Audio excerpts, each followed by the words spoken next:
for men whose artistic talents are believed to have won them the highest renown for all time and laurels forever green, devised and executed works of supreme excellence in this building. How did the Mausoleum of Halicarnassus come to be one of the 7 wonders of the ancient world? This often overlooked Western Anatolian monument was erected in the 4th century BCE, but could not stand up to earthquakes in the late 15th century. Caria was an ancient region in modern-day Turkey that ran along the coast of the Aegean Sea.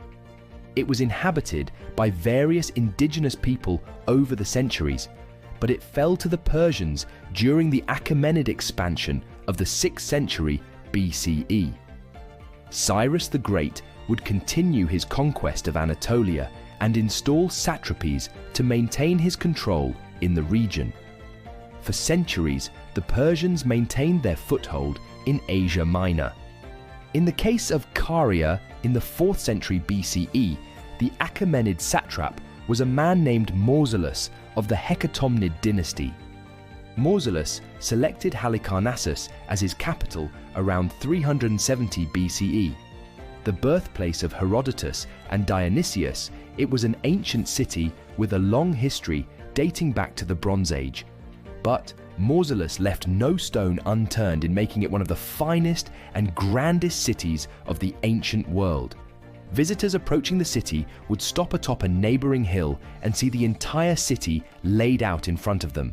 Temples, theaters, the palace, and the harbor. When describing the city, Strabo wrote about an acropolis and the Salmacis fountain, whose water would turn drinkers effeminate. But one landmark would dwarf all those majestic structures, the Mausoleum.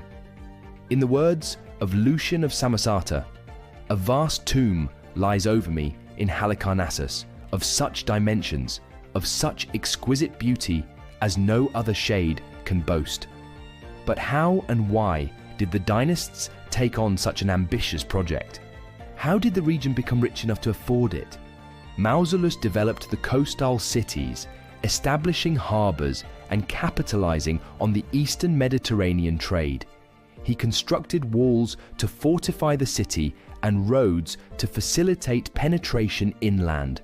Trade flourished with the overhauled infrastructure and taxes started pouring in. Mausolus decided to route all the incoming cash toward a lavish building project, a tomb for himself and his descendants.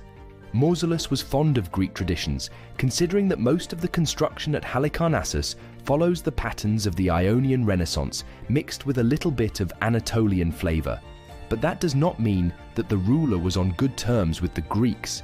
Accounts of contemporary Greeks portray him as a tyrant, and they were not the only ones who thought so. Inscriptions record Mausolus's punishment of those who conspired against him. But it should be noted that it was not unusual for the time. After all, we are talking about ancient history. The Greeks hated him for his alignment with the Persians, but as time would tell, he wasn't entirely loyal to them. After founding cities, making key alliances in the region, and even taking over the island of Rhodes, he would join the revolt of the satraps. But once the revolt took a turn for the worse and things seemed to peter out, he aligned himself with the Persians again. But we digress. The king died before the completion of his tomb. The mausoleum still came to fruition thanks to his sister and wife. Yes, you heard that right. Sister/wife. Mausolus was the official satrapy, but his sister wife, Artemisia, also held a prominent role as a joint dynast. The two were co-regents for 24 years, and since incest was unusual in their society, historians largely consider their marriage to be symbolic. Artemisia kept the Persians on her side and ruled as a cunning monarch for the next 2 years. She took on the responsibility for the tomb after her husband-brother's death, but she was able to rule for just 2 years. Some accounts say she died of natural causes. Others speculate about an assassination. Nevertheless, work on the project concluded a year after her death in the mid-4th century BCE. Pythius of Priene and the court sculptor Satyros served as co-designers and architects of the monument. Sculptors and artists from all over the Hellenistic world came to participate in the endeavor. The 1st century Roman author, Pliny the Elder, described the monument in his work, Natural History. The circumference of this building is, in all, 440 feet. It is 25 cubits in height and is surrounded by 6 and 30 columns, the outer circumference being known as the pteron. The east side was sculptured by Scopas, the north by Bryaxis, the south by Timotheus, and the west by Leochares. But before their task was completed, Queen Artemisia died. They did not leave their work, however, until it was finished, considering that it was at once a memorial of their own fame and of the sculptor's art. And, to this day even, it is undecided which of them has excelled. A 5th artist also took part in the work, for above the pteron there is a pyramid erected, equal in height to the building below, and formed of 4 and 20 steps, which gradually taper upwards towards the summit. A platform crowned with a representation of a 4-horse chariot by Pythius. This addition makes the total height of the work 140 feet. Scopas and Bryaxis were known as the greatest sculptors in the world. Hundreds of other talented artists and craftsmen worked on it for years. And for once, we know that the ancient authors were not exaggerating, because modern excavations correspond roughly to Pliny's measurements. One theory for the lack of exaggeration is that the structure survived for many centuries through antiquity and beyond. Any tall claims would have probably landed authors in public disrepute. So, historians believe that we reliably know a fair deal about the monument. A massive facade of 36 Ionic columns with a pyramid containing 24 steps, its remains don't seem as imposing as the description.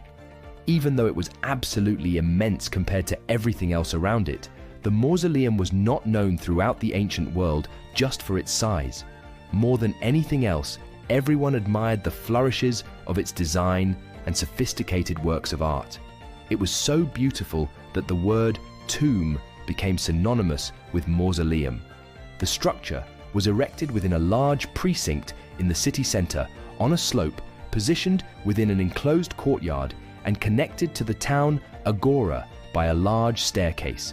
Visitors would have had to make their way across the staircase, flanked on each side by large marble lions. The outer walls tapered as they rose.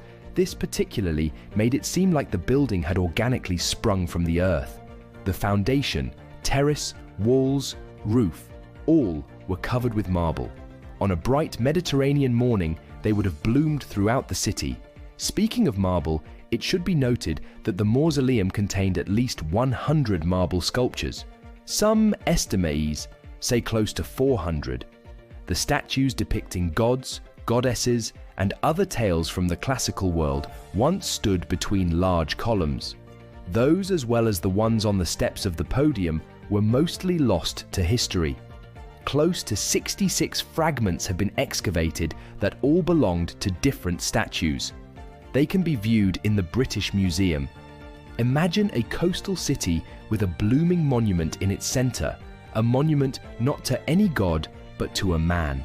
You walk toward this grandiose structure, passing through the town market and bumping into locals until you finally stand on the steps. A heavenly sight that seems to sprout out of the ground. You pass one statue after another as you ascend the stairs. Taking one step after another, you are greeted with some of the most divinely sculpted pieces of marble. As the structure appears before your eyes, you see the plethora of reliefs, narrating mythological dramas and allegories. Centaurs battling Lapiths, Greeks wrestling with the Amazons, scenes depicting battles and sacrifices. Paint sprouting from every corner, blending into a ballet of colors, filling the entire scene with a certain je ne sais quoi. And, atop it all, magnificent beasts leaping out, their manes fighting the stillness of marble. It was a quadriga, a 4-horse chariot gliding through the air.